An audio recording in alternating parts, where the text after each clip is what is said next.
Acre போறோம், நிறைய இருக்கு போறோம். என்ன இந்த இடம் வந்து கிட்டத்தட்ட இந்த சென்டர் கட்டி எத்தனை வருஷம் ஆகுது.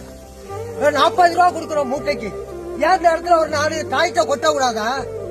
இல்ல விவசாயி கிட்ட பணத்தை வாங்கி கொட்ட வேண்டியது தானே. லாரி வந்து நெல் எடுக்க முடியாதுங்கிறாங்க, ரோடு சரியா இல்லங்கிறாங்க. அதனால கவர்மெண்ட் தானே பராமரிக்கணும். பேசுறாங்க, நியூஸ்ல பேசுறாங்க, முதலமைச்சர் பேசுறாங்க, எல்லாம் பேசுறாங்க, உணவு அமைச்சர் பேசுறாங்க. இங்க என்ன நடக்குது? இங்க விவசாய சந்தையில் அடிக்கிறோம் முறைச்சுட்டு. நான் வந்து மொத்தமா வச்சுக்கிறேன் கோயில் பங்கு. அவங்க பேச போடுறாங்க கோர்ட்ல. நாங்க என்ன பண்ண முடியும்? பணம் கட்டினாதான் சர்டிபிகேட் கொடுப்பாங்கிறாங்க. என்னங்க பண்ண முடியும்? நாங்க என்ன சாவாய முடியும்? ஒரு குடும்பத்துல 5 பேர் இருக்கிறோம், என்ன பண்ண முடியும்? இதெல்லாம் கவர்மெண்ட் எடுக்கணும்ல.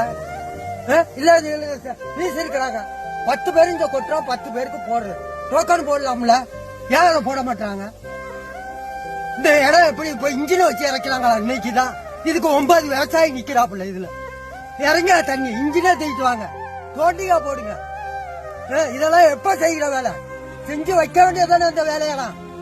சம்பாவில நெல் கொள்முதல் பண்ணீங்களா, அப்ப அப்படி போட வேண்டியதானே. இதை இல்ல வர்ற அதிகாரி பூரா எல்லாம் வந்து பாடுறாங்க, போறாங்க, பாக்குறாங்க.